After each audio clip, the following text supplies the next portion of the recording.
Hello, ഞാൻ ഇന്ന് നല്ല ടേസ്റ്റി ആയിട്ടുള്ള ഈസി ആയിട്ടുള്ള ഒരു 2 മിനിറ്റൊക്കെ കൊണ്ട് ചെയ്തെടുക്കാൻ പറ്റുന്ന ഒരു മോരുകറിയുടെ റെസിപ്പി ആയിട്ടോ കാണിക്കുന്നത്.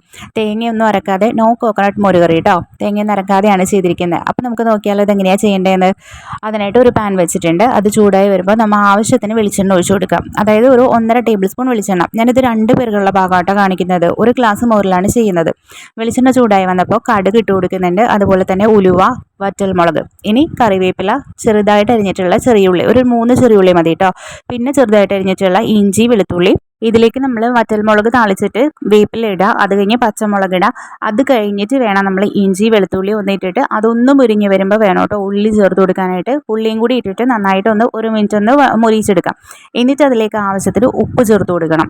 എന്നിട്ട് വീണ്ടും മിക്സ് ചെയ്തതിന് ശേഷം ഇതിലേക്ക് മഞ്ഞൾപ്പൊടി, ആവശ്യത്തിന് മഞ്ഞൾപ്പൊടി, ഞാനിപ്പോൾ ഈ ഒരു അളവിന് 1/4 ടീസ്പൂൺ മഞ്ഞൾപ്പൊടിയാണ് എടുക്കുന്നത്.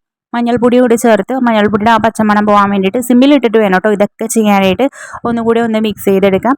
പിന്നെ ചേർക്കുന്നത് പഞ്ചസാരയാണ്. 1/2 ടീസ്പൂൺ പഞ്ചസാര ചേർക്കുന്നുണ്ട്. എന്നിട്ട് ഒന്നുകൂടെ മിക്സ് ചെയ്തതിന് ശേഷം നമുക്ക് മോര് ചേർത്ത് കൊടുക്കാം. ഒരു ഗ്ലാസ് മോര് എടുത്തിട്ട് മിക്സിയുടെ ജാറിലിട്ട് അടിച്ചെടുത്തിട്ടുള്ളതാണ്. അതുകൂടെ ചേർത്തിട്ട് ഒരു മിനിറ്റ് നമ്മൾ മീഡിയം ഫ്ലെയിമിൽ വെച്ച് തന്നെ മിക്സ് ചെയ്തുകൊണ്ടേ ഇരിക്കാം.